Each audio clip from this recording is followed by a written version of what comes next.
এখন ওই ঘড়ির কাঁটায় 6:30 থেকে 6:45 সময়। তো ঘুম থেকে উঠলাম, ঘুমটা আজকে অনেকক্ষণ আগেই ভেঙেছে। ওই তখন কটা বাজে, হয়তো 5টা বা 5:30। কিন্তু অত সকালবেলায় আমি উঠে কী করবো, বা ঘরের আরও 5জন যারা ঘুমিয়ে রয়েছে তাদেরকে কেন ডিস্টার্ব করবো, এই চিন্তা ভাবনা করতে করতেই কিছুটা সময় ডান দিক বা দিক করেই কিন্তু কাটালাম।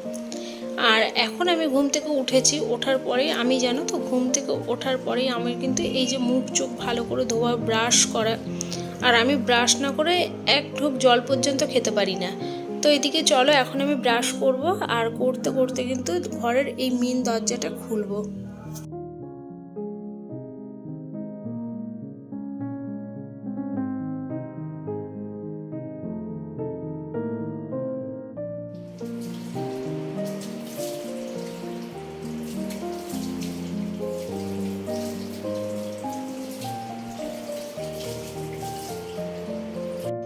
এক একটা দিন আমি ওই সকালবেলা উঠে গায়ে জলও ঢালি, কিন্তু এখন যেহেতু ওয়েদারটা অনেকটাই পরিবর্তন হয়ে গেছে, তার জন্য কিন্তু আর এখন গায়ে আমার জল ঢালার প্রয়োজন পড়ে না।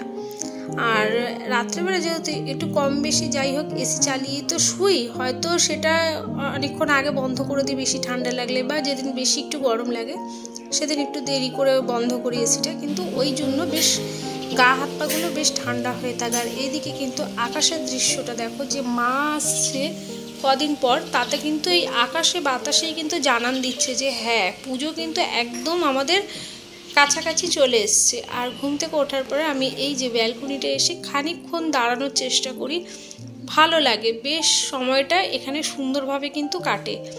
আর এখানটা দাঁড়িয়ে দাঁড়িয়ে অনেক চিন্তা ভাবনা যেন আমি করছিলাম। তারপরে এখন তো যেতেই হবে ঘরে, আর সকালবেলা ঘুম থেকে উঠলেই কিন্তু কতক্ষণে কাজে হাত দেব, দিয়ে শেষ করব, এই চিন্তা কিন্তু সবসময় মাথার মধ্যে ঘুরপাক করে। আর এখন আমি চলে এসেছি কিন্তু রান্নাঘরে।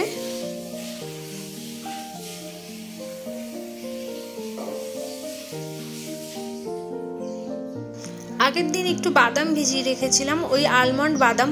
আর একটা কথা তার মধ্যে বলি, আজকে আমি যখন ভয়েস দিচ্ছিলাম, আমি কতদিন ভিডিও দিইনি, কিন্তু যেদিনই আমি ভয়েস দেবো বলে ঠিক করেছি সেদিনই আমাদের এই পাড়ায় না, আমাদের পাশের পাড়াতে ওই কিছু খেলাধুলা হচ্ছিল, তো তার জন্য কিন্তু অ্যানাউন্স করা হচ্ছিল। সেই আওয়াজটা কিন্তু আমার ভিডিওর মাধ্যমে হয়তো তোমাদের কান অবধি গেলেও যেতে পারে, তার জন্য আমি সত্যি খুব দুঃখিত। কিন্তু আমার ভিডিওটা যখন আমার এডিট করা হয়ে গেছে, কমপ্লিট করা হয়ে গেছে, সেই মুহূর্তে আমার মন মানলো না যে ভিডিওটা আজকে আর দেবো না।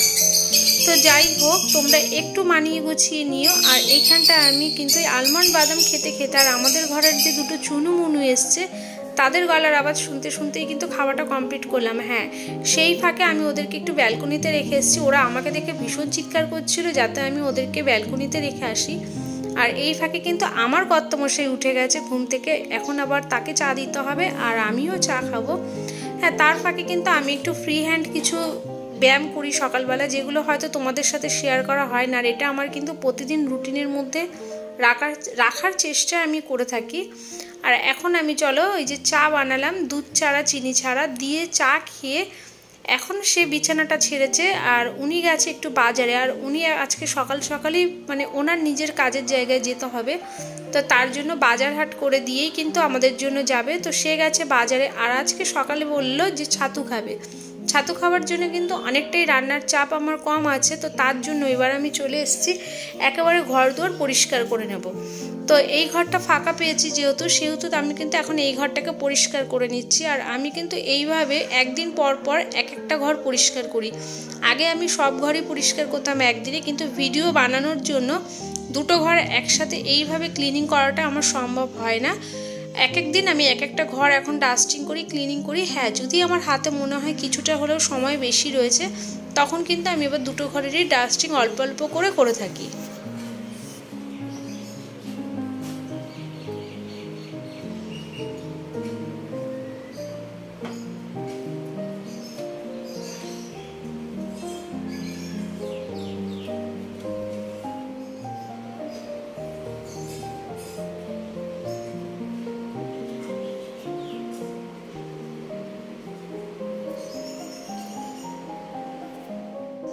আর এইভাবে যদি প্রতিদিনই একটু একটু করে ঘর দুয়ার আমরা একটু হাত লাগিয়ে থাকি বা কাজকর্মগুলো যদি করতে থাকি, তাতে কিন্তু শরীর মন দুটোই ভালো থাকে। তার সাথে কিন্তু আমাদের নিজেদের সংসারের কাজগুলো বেশ পরিষ্কার পরিচ্ছন্ন হয় আর সময়ের মধ্যেও হয়।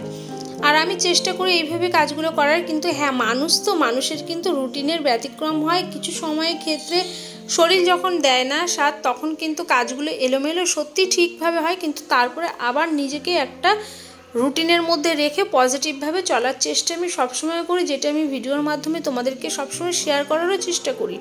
আর এদিকে এখন উঠে পড়েছে আমার রনি, মানে আমার ছেলে। তো ও এখন উঠে ব্রাশ করছিল, আর ওই সময়টা একটু দেখলে আমি একটু বিরক্ত বোধ হয়েছি। কোনো একটা কথা নেই, যাক আমি সেগুলো আর শেয়ার করছি না। দেখো, সংসারে থাকতে গেলে ভালো মন্দ সবই আছে, ভালো মুড খারাপ মুড সবই আছে, কিন্তু এমন না যে সেই সময়টাকে ধরে সেই কথাটাকে ধরেই আমি ঘ্যাচের করতে থাকবো, এরকম কিন্তু আমি একদমই মানা বা আমি সেটা কোনোদিনও পছন্দও করি না। আমি চাই যে সবাই যেন ভালোভাবে থাকে, আর আমিও যেন ভালোভাবে থাকি সবাইকে নিয়ে। আর এদিকে দেখো, বিছানার চাদরটাকে আমি টান করে পরিষ্কার করে একদম ঝেড়ে নিলাম। আর প্রতিদিন আমি কিন্তু এইভাবে বিছানার চাদর তুলি না, মানে একটু নাড়িয়ে চুড়িয়ে ঝাড়তে ভালোবাসি। আর আমার ঘরের প্রতিটা কোণা কিন্তু আমি এইভাবে গুছিয়ে রাখতে ভালোবাসি।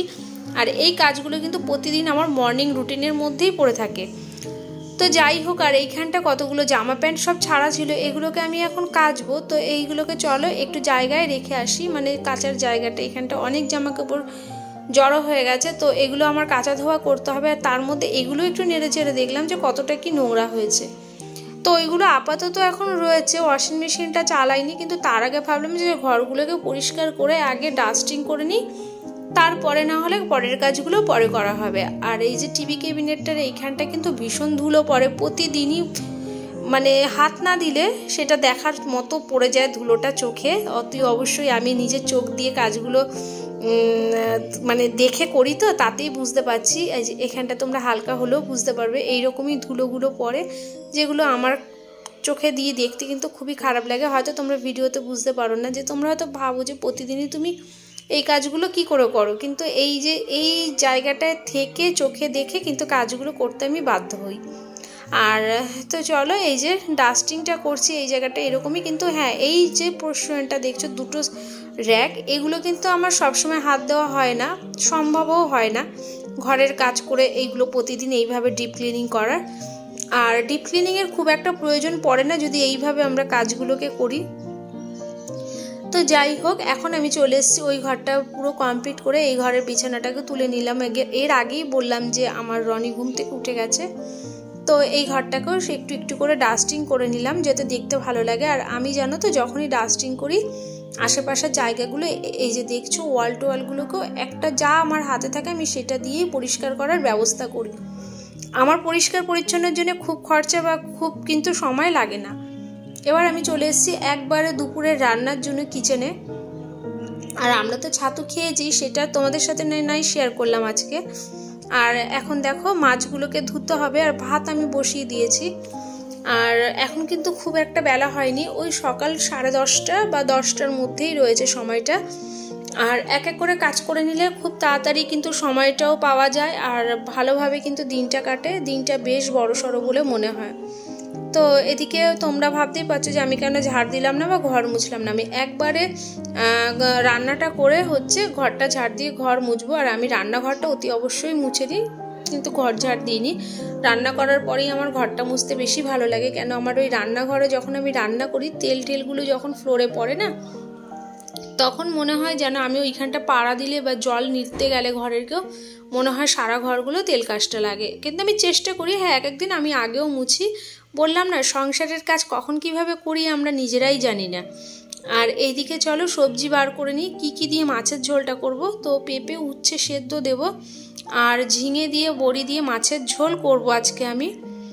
তো এখানটায় রয়েছে বেশ অনেকটা পরিমাণে ধনেপাতা, তো এগুলোকে সব বের করে নিয়ে চলো এবার কাটা ধোয়াগুলো করতে হবে। মাছ তো ধুয়ে নুন হলুদ মাখিয়েই দিয়েছি।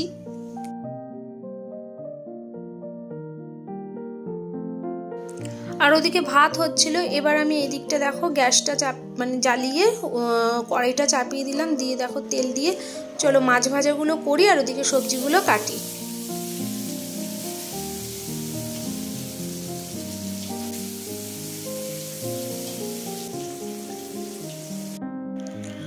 এদিকে দেখো সবজি দিয়ে মাছের ঝোল করব, যেমন ওই তো আলু আর পটল আর ঝিঙে, এগুলোকে আমি সুন্দর করে ছোকলাগুলো ছাড়িয়ে নিই। আর আমি জানো তো ছুরি দিয়েই কিন্তু সব সবজি কাটতে পারি, কাঁচি দিয়ে মাছও কাটতে পারি। হ্যাঁ, অনেক মাছ আছে যেগুলো আবার কাটা যায়ও না, তো যখন যেরকম সুবিধা হয় আমি সেইভাবে কাজগুলো করি। আর এইখানটা পটলের দানাগুলো এখন ফেলতে হবে, কেন পটলগুলো দেখলাম একটু হলুদ হয়েছে একটা পটল, বাদবাকিগুলো সবকটাই ঠিক আছে।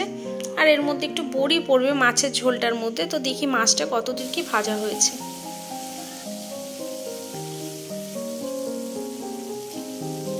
আচ্ছা, আমি না আজকে পুরো ডিটেলসে তোমাদের সাথে মাছের ঝোলটা রান্না শেয়ার করলাম না, ওই কালো জিরে ফোড়ন দিয়েছিলাম আর আদা জিরে বাটা দিয়ে কিন্তু মাছের ঝোলটা আমি কমপ্লিট করেছি।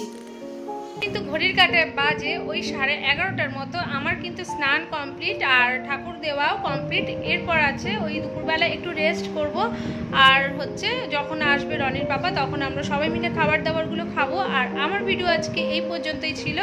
কেমন লাগলো অতি অবশ্যই তোমরা জানাবে। যদি ভালো লেগে থাকে একটা লাইক করবে, কমেন্ট করবে।